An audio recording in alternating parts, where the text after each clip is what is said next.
రవి మంచి mimicry artist అని మంచి సింగర్ అని విన్నా. మరి నేనైతే ప్రాక్టికల్గా ఎప్పుడు చూడలేదు, నేనైతే చూడలేదు, ఎంతమంది చూశారు నాకు తెలియదు. ఒకసారి మిమిక్రీ అంటే దాంతో స్టార్ట్ చేద్దాం. మిమిక్రీ ఏంది అసలు, నువ్వు మంచిగా చేసేది ఏది?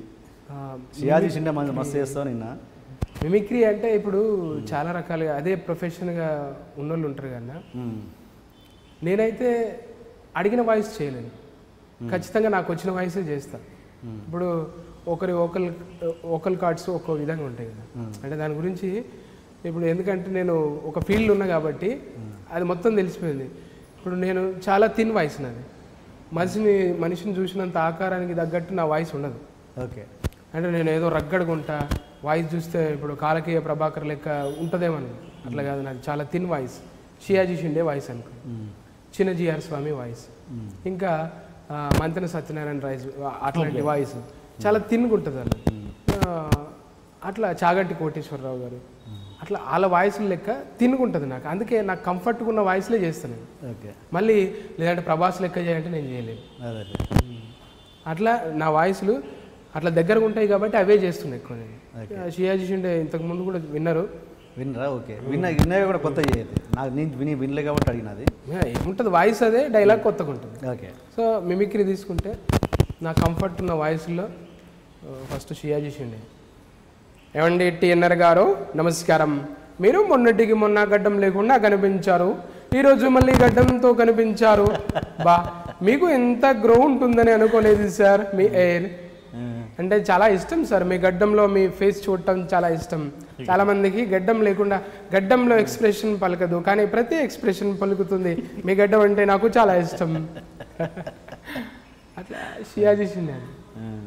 అట్లే పెద్ద ఆయన కోటగారి వాయిస్, ఆయన మొన్న ఈ మధ్యన నన్ను పిలుచుకున్నాడు.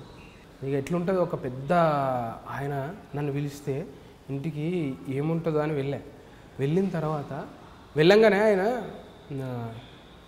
రే నాన్న ఎవరు వచ్చారో చూడు అన్నాడు. వాళ్ళ అబ్బాయి యాక్సిడెంట్లో చనిపోయింది కదా, వాళ్ళ అబ్బాయి ఇంటర్మీడియట్ చదువుతుంది.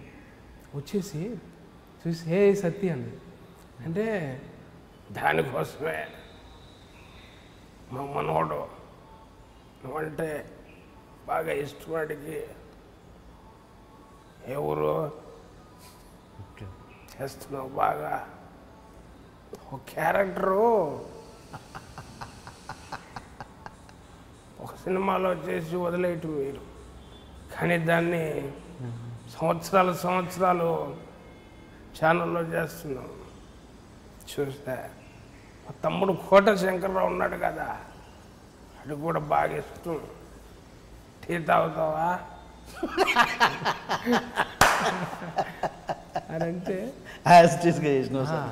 నాది ఒకటి ఉంటుంది. మళ్ళా నేను పిలిచిన పర్పస్ ఏంది అది వదిలేసి నేను బాడీ లాంగ్వేజ్ అబ్జర్వ్ చేసుకుని మొదలుపెట్టిన.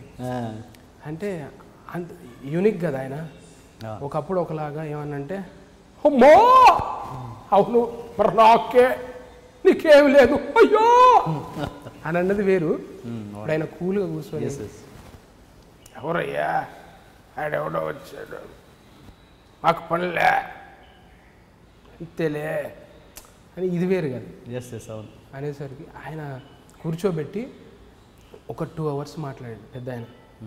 మాట్లాడుతుంటే నాకు అనిపించింది ఆయన ఇస్తున్న రివ్యూ, నేను ఒక్కొక్కసారి మనం ఎట్లయినా అరే మనం ఉంటున్నామా, ఇండస్ట్రీలో మనకు ఫాలోయింగ్ ఉందా, సేమ్ రేంజ్లో మనం ఉన్నామా, లేక ఏమన్నా తగ్గిందా క్రేజ్ అనుకున్నప్పుడల్లా ఇట్లాంటి పెద్దోళ్ళు కానీ ఎక్కడన్నా ఆడియన్స్ ఎవరన్నా కానీ ఆ ఇచ్చే బూస్ట్ నాకు ఆ రోజు ఎంత బాగా వెళ్ళినా తెలుసు. అక్కడి నుంచి ఇంటికి బా ఇది చాలు. ఇట్లాంటి ఒక పెద్ద ఆయన నన్ను పిలిచి అంటే వాయిస్ అంటే చెప్తున్నా, కోటగారి వాయిస్ ఒకటి. తర్వాత ఇంకా డివోషనల్గా వచ్చేసరికి చాగంటి కోటేశ్వరరావు గారు, ఆయన మన గురించి మాట్లాడండి అనుకోండి, మీ గురించి నా గురించి మాట్లాడండి. కోటేశ్వరరావు గారు ఆ డివోషనల్గా ఎక్కడైతే నిష్కల్మషంగా ఏమీ లేకుండా మాట్లాడేటటువంటి వారు ఎవరైతే ఉంటారో అదే టి నర్సిరెడ్డి గారు. ఆయన పూర్తి విషయం చాలామందికి తెలియదు. ఆయన పూర్తి పేరు బిత్తిరి సత్తి రవికుమార్. ఎలాగైతే ఉన్నాడో టిఎన్ఆర్ అంటే టి నర్సిరెడ్డి అన్న విషయం చాలామందికి తెలియదు. ఆయన ఒకటే అంటాడు, స్ట్రిక్ట్గా ఉన్న ఒక ఆఫీసర్ ఎలా ఉంటాడో ఇంటర్వ్యూల్లో ఆయన కూడా అలాగే ఉంటాడన్న దానికి ఒక గొప్ప నిదర్శనం. అంటే ఉదాహరణ ఆ వాయిస్ నాకు దగ్గరగా ఉండే వాయిస్. ఇంకా నేను సరే ఈ సినిమాల్లో సినిమాల్లో ఆర్టిస్టులు మిమిక్రీ చేస్తుంటే సరే మిమిక్రీ చేసేటోళ్ళు 100 మంది ఉన్నారు, మరి పాటలు పాడేటోళ్ళు 1000 మంది ఉన్నారు, మరి నేనేంది? మరి ఇప్పుడు ప్రకాష్ రాజులా అంటే ఎవరైనా ఏ స్వప్న ఉరుము అయితే నేను మెరుపును రా, స్వప్న సంక్రాంతి ముగ్గు అయితే అందులో నేను గొబ్బెమ్మను రా, గంకి రెద్దు వచ్చి గొబ్బెమ్మను తొక్కినట్టు నా గుండె గొబ్బెమ్మను తొక్కావు, నేను ఊరికే వదిలిపెట్టను, కొండారెడ్డి బుర్జు దగ్గర నా మీదే చేయి వేస్తావా. ఇది యాజ్ ఇట్ ఈస్ సినిమాలో డైలాగు చాలామంది మిమిక్రీ ఆర్టిస్టులు చేస్తున్నారు. మరి సరే ఇంకా చిరంజీవి గారు అన్న ఆయన వాయిస్ అన్న, కృష్ణ గారు, వెంకటేష్ బాబుది ఎవరైనా చేస్తున్నారు, 100 మంది ఉన్నారు, మరి నేను కూడా అందులోకి వెళ్ళిపోతున్నా అని అంటే రియల్గా అప్పుడు ఒక యూనిక్ పట్టుకోవాలి, యూనిక్ క్యారెక్టర్ కావాలి నాకు. కానీ తర్వాత చేసేది నేను ఇది అనమాట, బిత్తిరి సత్తి. ఓకే, 10ల సంఖ్యలో నేను అంటే మామూలుగా ఒక 5-6 వాయిస్లు అయితే నా ఊరిలో నేను పుట్టి పెరిగిన వాతావరణంలో అబ్జర్వ్ చేసిన క్యారెక్టర్లు, ఆ మాడ్యులేషన్ డిఫరెంట్గా మాడ్యులేషన్ ఉన్న క్యారెక్టర్లు నేను దగ్గర నుంచి చూసిన, అవి పట్టుకున్నా. ఆ ప్రజెంట్ చేస్తుంటే ఎప్పుడన్నా చిన్న దావత్ ఉంటే దోస్తాన్లో ఏదో బర్త్డే ఉంది, లేదు ఎన్నో దావత్ ఉన్నది, ఆడికి పోయినప్పుడు సరదాగా అందరూ కూర్చొని ఓపెన్ చేస్తారు కదా, అప్పుడు నాకు నువ్వు అట్లా బాగా చేస్తావు కదా అట్లా చెయ్యి అని అంటే ఒక ఆచార్య అని ఉంటుంది, ఆచార్యది ఇప్పుడు నేను ఎర్రొల్ల పెంటాయని చేస్తున్నాను.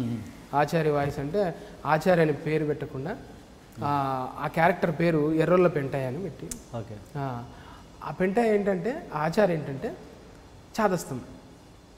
నాకు తెలియదు ఎట్లా అంటే అది చేసి పెట్టంగానే అరే అచ్చం బారిస్టర్ పార్వతీశం లెక్కున్నాడు, ఈయన ఛత్రి, ఈయన నడక, ఈయన స్టైలు, ఈయన చాదస్తం అంటే నాకు తెలియదు అంతవరకు. అదేదో 10th క్లాస్లో లెసన్ అంటే సరే అప్పుడు అనుకున్న అమ్మాయి దీనికి ఇంత ఉంటుందా అని. ఇంటి పక్క క్యారెక్టర్ అది చేస్తుంటే ఏమిందే అని, ఏం గడ్డం పెంచుడే నాకు అర్థం కాదని, మోకం ఏమన్నా సీపతి కొడుతున్నదా, అరే నీకు బ్లేడ్కి పైసలు ₹1 లేకపోతే నేను ఇస్తానప్ప, ఏం మనిషి బాగో, నెత్తి తుప్పలు చూడు, గడ్డం చూడు, ఏం అవుతారమ్మప్ప, గుడి చక్కగా పెట్టుకో, ఏం మనిషి పాప నర్సిరెడ్డి నువ్వు ఇట్లా అంటాడు ఆయన నిన్ను చూస్తే. అంటే ఇంత ఆత్రంగా అరే ఏమిందా నరసింహుడు కొడుకు పొద్దున్నదాకా తెలందాకా పాటలు పాడుకుంటా, ఇది ఏందా ఒకటే ఓడుతుంటాడు, దయ్యం లేక ఆడు ఏం పాయింట్ చూసినా, వాగు పాయింట్ చూసినా, కాయల పాయింట్ చూసినా ఒకటే ఓడుతుంటాడు. ఏం మనిషి ఏమైనా పిచ్చి కూడా లేచింది, ఆ పిల్లగాడి 10 అయిపోయింది, ఇదే దానికి మొత్తము. అరే పెళ్లి చేసినా కూడా ఇదే ఒక సోయికి వస్తున్నాడు, ఏమిందప్ప చేనున్నది జట్టు ఉన్నది అది విడిచిపెట్టి ఏం తిరుగుతాడు, పట్టణ బాలన కాడకుంటే ఆ బండి వేసుకుంటాడు, ఒకటే తిరుగుతాడు, నా గురించి మాట్లాడతాడు.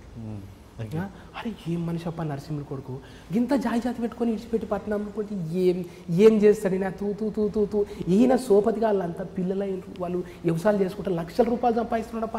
ఈ రవి ఆ పిల్లగాడు ఏం చేస్తాడప్ప, ఒకడే వదులుతుంటాడు, దయ్యం పట్టినట్టు ఆడే పానాదుల పొంటి మొత్తం తిరుగుతుంటాడు, ఏం మనిషి అని నా గురించి. నేను ఇక ఆ క్యారెక్టర్ అబ్జర్వ్ చేసి అక్కడక్కడ చేస్తుంటే అందరూ అరే నేను ఆయనను చూడాలి, ఆచార్య అంటే ఆయనను చూడాలని ఆటోలు కట్టుకొని వచ్చారు ఆయన చూడడానికి.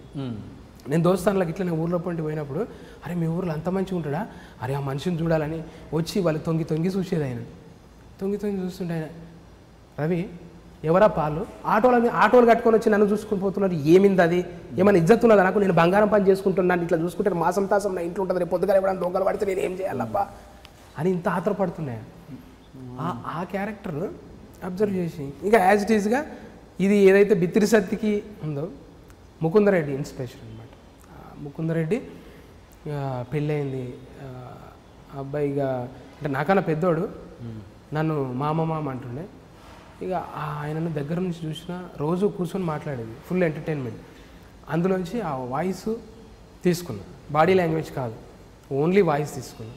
ఏమంటే అదే అవిగా ఏరుకోతున్నావురా, తిన్నావారా, ఇప్పుడే జొన్న రోజులు అయినాయి తిన్నని అనుకురా, ఏం కూరరా చిక్కుడుగాయనా, మా వాళ్ళు చికెన్ దారి ఏం దారా పండుగ పొద్దు చేస్తారు, మధ్య పొద్దు అనేది అదిగా మా అన్న ఉన్నారు కదరా. ఇక మొన్ననేమో మా పెద్దమ్మ ఇంటికి పోతుంటే బెత్తరారా నీకేం తెలుసురా, బస్ బోర్డు తెలియదు ఏం తెలియదు ఏడుకోతాం అంటాను అంటే అప్పుడే పోయా మా అన్న తిట్టినది ఇక తప్పు చేస్తలేరు ఇక అంటే ఇంట్లో ఏమేమి జరుగుతున్నదో రోజు నాతో చెప్తున్నప్పుడు నేను ఇక అబ్జర్వ్ చేస్తున్నా ఓ ఈ సందర్భంలో ఇట్లా మాట్లాడుతుంది. ఇంకా అతని పెళ్ళి అతని విడాకులు అన్ని దగ్గరికి వెళ్ళి చూసినాను. చూసి ఇక నాకు ఒక కథలాగా అయిపోయింది. ఎవరైనా ఎప్పుడైనా చేయమంటే ఇక సేమ్ యాజ్ ఇట్ ఈజ్ ఆయన చెప్పినవన్నీ రిపీట్ చేస్తుండే. ఇంకా నేను చాలాసార్లు ఎవరైనా అడిగినప్పుడల్లా ఆడిషన్ ఏదైనా సినిమాకి వెళ్ళినప్పుడు ఆడిషన్కి ఇది చేస్తుండే. వాళ్ళకి అర్థం కాకపోతున్నారే అది ముందే ఏమంటారు కొంచెం నత్తిగా వస్తుంది. మళ్ళీ అందులో తెలంగాణ పక్కా రూరల్ అర్థం కాకుండా